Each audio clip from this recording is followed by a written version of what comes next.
Yeah, Mr. Speaker. Mr. Speaker, thank you for the opportunity. Mr. Speaker,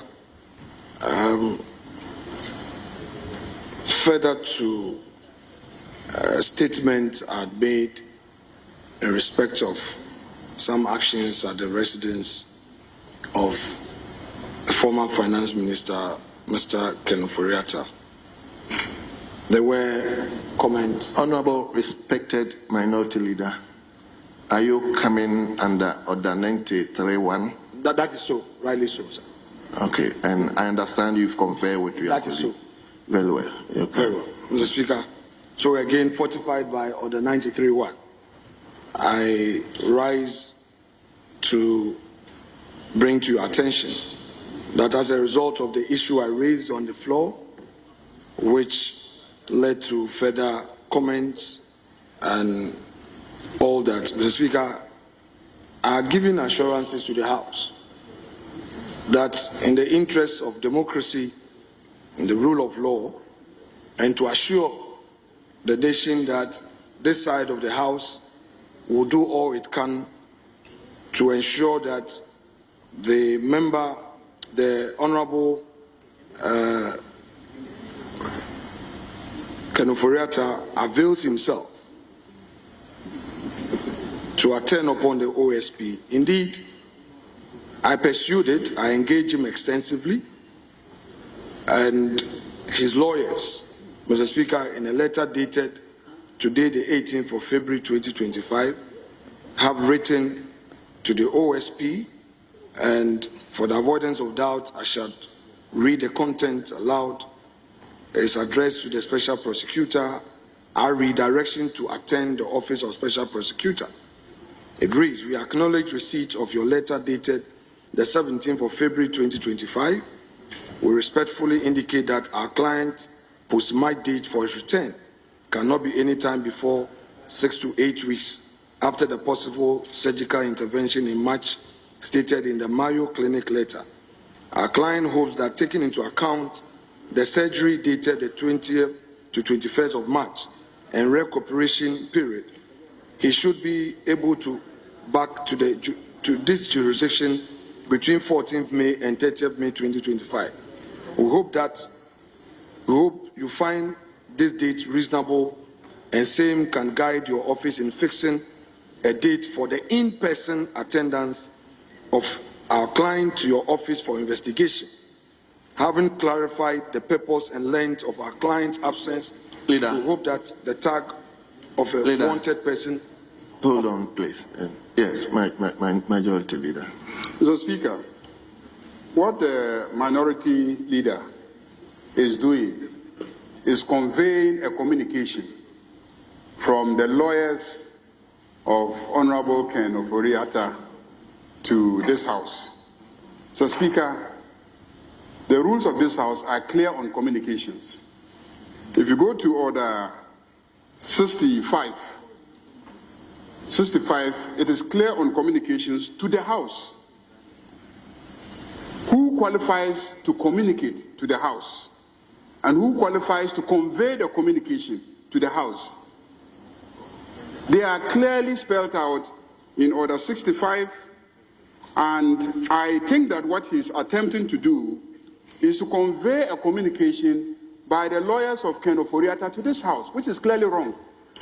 Mr. Speaker, it is clearly wrong to attempt to be the conveyor of communication from Ofori Atta's lawyers to this House. I think that it is not acceptable, and we cannot accept communication from the lawyers of Ofori Atta to this House. He is not a member of this House. He is not a Minister of State. And so there's no basis for this House to be receiving communication from the lawyers of Ofori Atta. We haven't summoned him before any of our committees. He is not to appear before a committee. We are not investigating him. So on what basis is his lawyers communicating to us when he will come to Ghana, when he will not come to Ghana? So, Mr. Speaker, there is no basis for the communication to this House of the whereabouts of Ofori Atta. And he is not qualified to convey that message to this House.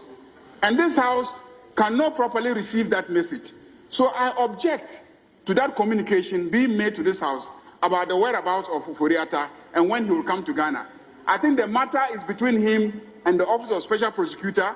Let him deal with them. This House is not interested in when he will come and when he will not come. So I object to this communication being made. He can step outside and organize a press conference and tell the whole country what Ken Ofori Atta is saying, but not to this House. So, Mr. Speaker, our orders are very clear. I object. I object. Well, I understand he conferred with you. Probably didn't get to know the details of it, but that's the understanding. Mr. Speaker, I agree to the terms of his objection.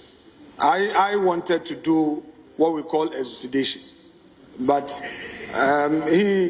when it comes to the jurisprudence of the House, I think he's a champion. I won't take his title from him. Mr. Speaker, I believe that the government of my submission basically is to say that pursuant to the matters that I raised on the floor, and then indeed, Mr. Speaker, again, I stood in the dispatch box to give assurance to the nation that I was engaging the man.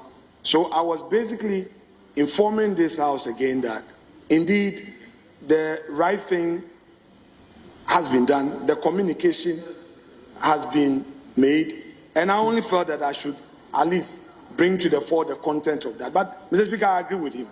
I just want to rest my case by reiterating that further to my assurance, the gentleman would be in the jurisdiction in the appointed time as communicated to the special prosecutor for the in-person interview.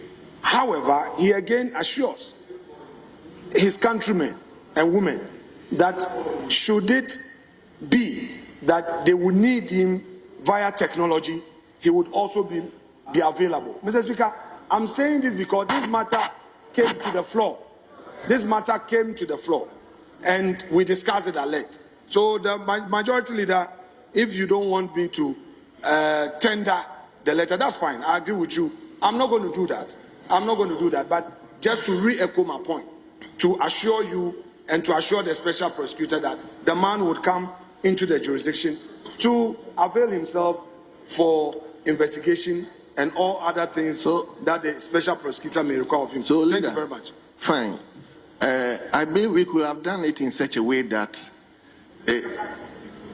I only wanted, you know, as lawyers, would always be asked that lay a foundation. But it's okay. I'm not litigating it. I've still addressed the matter. It's because I assured the House in the dispatch box. So, Mr. Speaker, I just ended. Very well. Yes. Very well.